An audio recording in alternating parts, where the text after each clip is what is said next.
Before we start, I want to respond to some comments. I want to clarify why I'm not using machine learning in this project. I'm not an ML expert of any sort, but let's just say I for sure looked at more computer-generated outputs than the average person, while recognizing that they were such.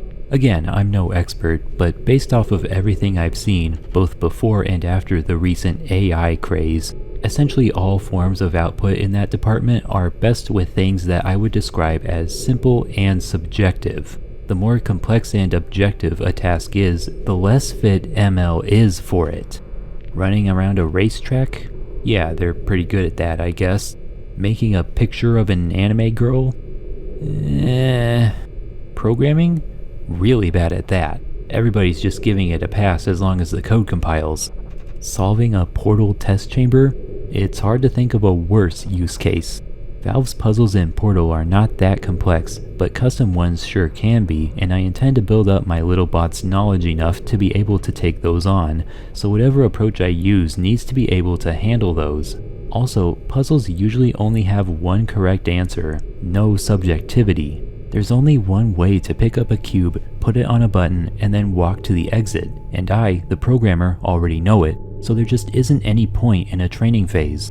I was going to show a video where somebody tried to do that exact thing anyway, but I can't find it anymore, but this other video still demonstrates my point. Why do all this when you can just find the far end of the gap and then jump once Mario is within a certain distance and above a certain speed? Math that I actually had to do for this project. Forget the ethical problems, this is simply not the time or place for ML. Somebody pointed out you can solve test chambers in a way similar to pathfinding on nodes. The nodes would be different states of the test chamber, and the links would be actions the player can take to reach those states. I imagine that is a viable approach, but I don't really like it because I'm interested in finding exactly what knowledge a player needs to beat Portal, and I feel like that doesn't really tell us that. On that note, just to be perfectly clear about what this project's purpose is, once this is done, we'll have a bot that can solve any Portal test chamber as long as its solution is something that a player who just finished Portal could find. I even suspect that at some point we might see a Valve chamber be solved with no additional programming needed. Practical applications, not much of any, but with enough work put in, it could perhaps be used by someone making a custom test to find an unintended solution. Some have said I should avoid saying AI to avoid confusion with machine learning. No. NPC AI may not actually be artificial intelligence, but nothing in machine learning is true artificial intelligence either, and it was our word first. Our being gamers. I will not concede any bit of language to dumbass tech bros. Some also asked why I chose Portal instead of something more simple like Quake. The answer is that I wanted a challenge. Now on to Chamber 3. From this point on, I decided to no longer care about arbitrary triggers like I mentioned before. All instances of such will now be circumvented in one way or another so I can focus more on the actually interesting parts of puzzles. To reach the orange portal, we can simply do the same routine we did to reach it in the previous test chamber. I imagine we'll be doing that many more times. Then there's only one more thing to do. Shoot a portal somewhere around here so you can reach the exit. The problem is, how do you find that area? First, let's remember the position we're in compared to the last test. If the orange portal has a walking path to the exit, then we just have to go to the orange portal and then everything's peachy. This time, there's no walking path, so we look at what subzones are reachable from the orange portal subzone. At this point, you have to realize that subzones can be thought of just like nodes. Portal shots are the links between them, and they can be iterated on the exact same way, although for this test we'll only be moving one node away. We look at every subzone in the map and see if there's a shot that can take us from a subzone accessible to the orange portal to the goal area. So that's the big question. How do we find a shot from one node in one subzone that can take us to another? An easy way would be like what we did before, where we just trace out wildly from every node in the subzone to find a suitable wall. That works fine for leaving a subzone, but not always for entering one. In the case of this chamber, it would be fine, but what about this? And what about flinging later on? We have to think about that. First, we iterate on every node in the subzone. Then we iterate on every brush plane in the map.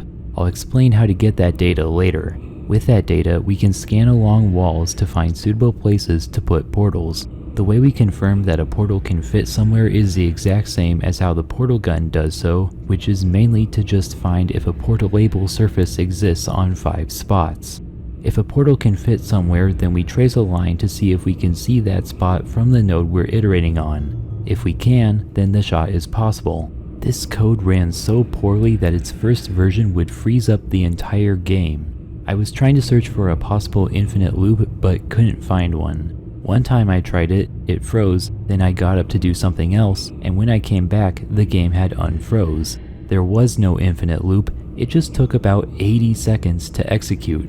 By itself, this is a laborious task, but it's made a lot worse by the sheer number of planes that have to be iterated on. Everything you see in this shot, minus the ropes, was a surface that had to be iterated on. Most of the execution time was spent on junk like this, as there was no way to differentiate it from the actually interesting faces.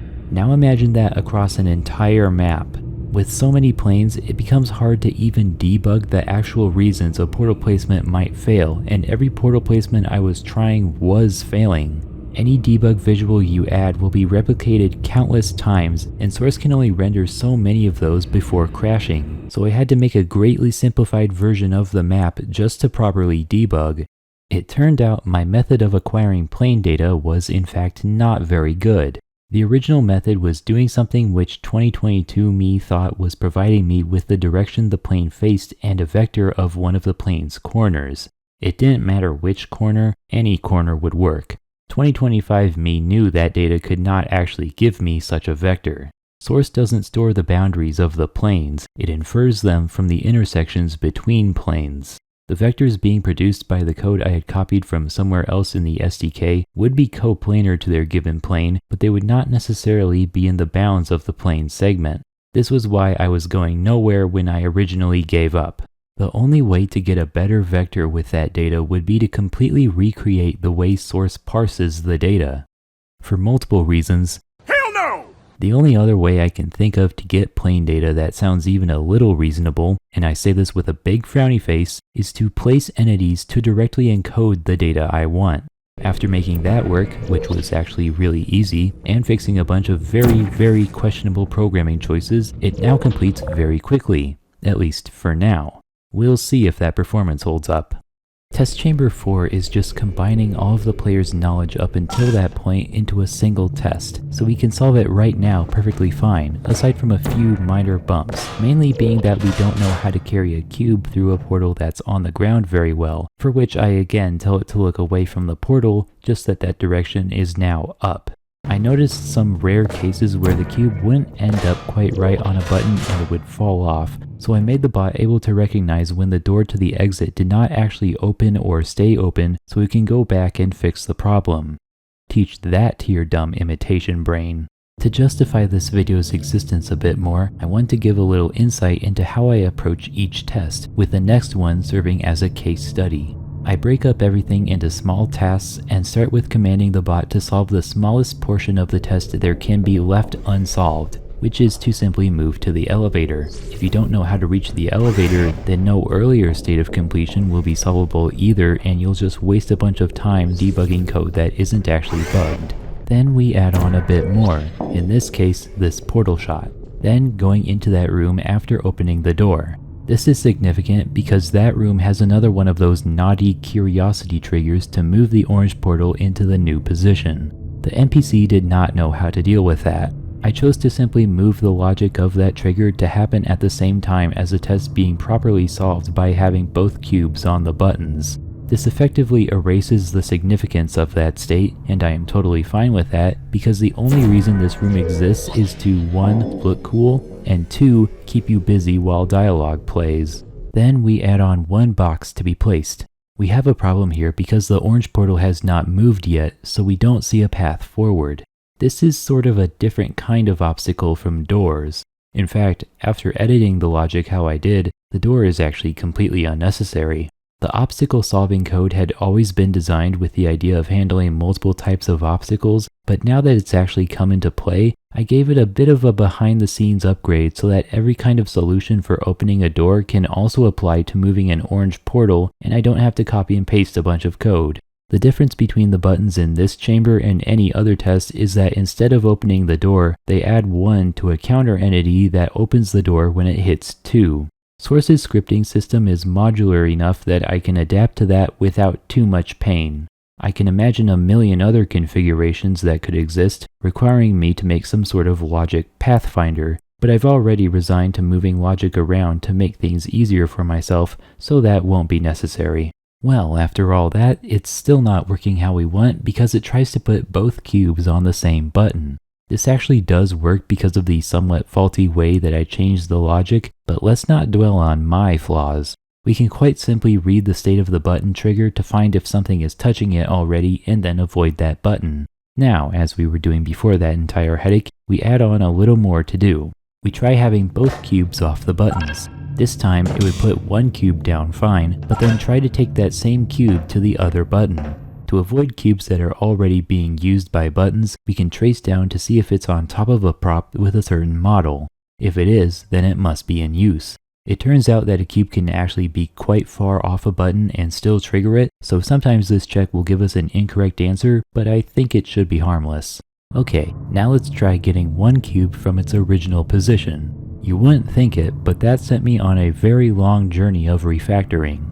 So much code had to be rewritten as I had previously been making several assumptions that all happened to break down at this exact moment. Unfortunately, most of it was not terribly interesting, so I won't mention it. At one point, the NPC started to prefer to shoot a portal right here. This was bad because it would think it would land here, but then it would walk in such a way that landed it down here.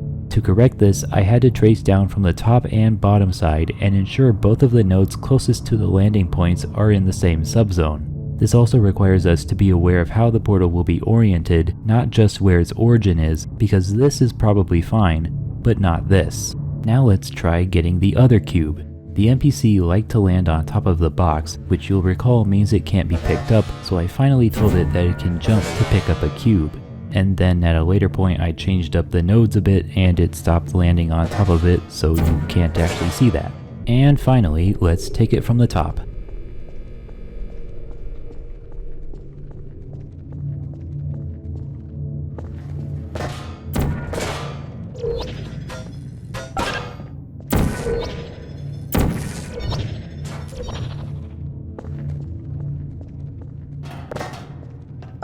Part of a required test protocol, our previous state. We're just going to ignore that weird thing it did.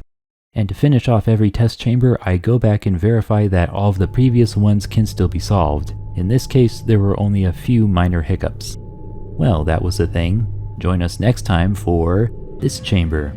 That's going to be hellish.